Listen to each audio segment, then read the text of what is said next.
बहुत समय पहले की बात है। एक हरे भरे जंगल में एक छोटी सी चींटी रहती थी। उसका नाम था चिनू। चिनू बहुत मेहनती और समझदार चींटी थी। वह हमेशा काम में लगी रहती थी। उसके बाकी दोस्त खेलते, कूदते और आराम करते, लेकिन चिनू रोज सुबह उठकर खाना इकट्ठा करती थी। गर्मियों का मौसम था, सूरज तेज चमकता था, पेड़ हरे थे और हर जगह खाने की भरमार थी। जंगल की सारी चींटियां मस्ती में जी रही थीं, लेकिन चिनू अलग थी। एक दिन उसकी दोस्त मीना चींटी ने पूछा, चिनू, तू हमेशा इतनी मेहनत क्यों करती है? चल हमारे साथ खेल। चिनू मुस्कुराई और बोली, मैं आज मेहनत कर रही हूं ताकि कल आराम से जी सकूं। सर्दियां आने वाली हैं, तब हमें खाना नहीं मिलेगा। मीना हंसी, अरे चिनू, सर्दियां अभी बहुत दूर हैं, अभी तो मस्ती करने का समय है। लेकिन चिनू ने अपनी आदत नहीं बदली। हर दिन वह सुबह उठती, खाना ढूंढती और अपने घर में जमा करती। उसका घर बहुत छोटा था, लेकिन वह उसमें खाना बहुत सोच समझ कर रखती थी। वह गेहूं के दाने, चावल के टुकड़े, सूखे फल और बीज इकट्ठा करती। दिन बीतते गए, धीरे धीरे गर्मियां खत्म होने लगी, मौसम बदलने लगा, पेड़ सूखने लगे, हवा ठंडी होने लगी। चिनू अब और भी जल्दी उठती और ज्यादा मेहनत करती। बाकी चींटियां अब चिंता करने लगीं, लेकिन अभी भी उन्होंने ज्यादा ध्यान नहीं दिया।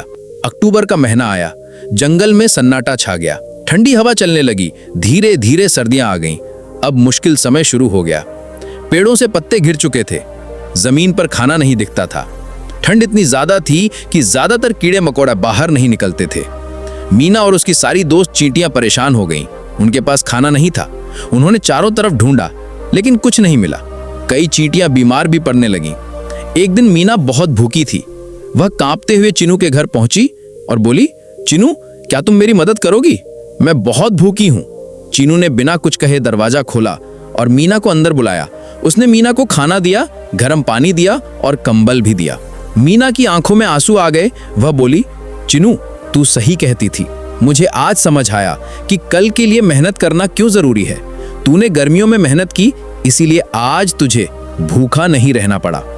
चिन्नू मुस्कुराई और बोली, कल की चिंता करने वाला ही सच्चा समझदार होता है। मस्ती अच्छी है, लेकिन जिम्मेदारी जरूरी है। उस दिन से मीना ने भी ठान लिया कि अगली बार वो भी चिनू की तरह मेहनत करेगी।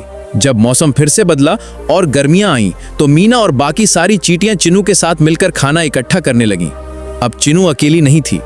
अब उसके साथ पूरा दल था जो कल के लिए मेहनत करो के मंत्र को माना। इस कहानी हमें यह सीख मिलती है कि आज का किया हुआ परिश्रम कल को सुखद बनाता है। जैसे छोटी सी चींटी चिनू ने हमें सिखाया, वैसे ही हमें भी अपने भविष्य के लिए आज से तैयारी करनी चाहिए। मेहनत कभी बेकार नहीं जाती।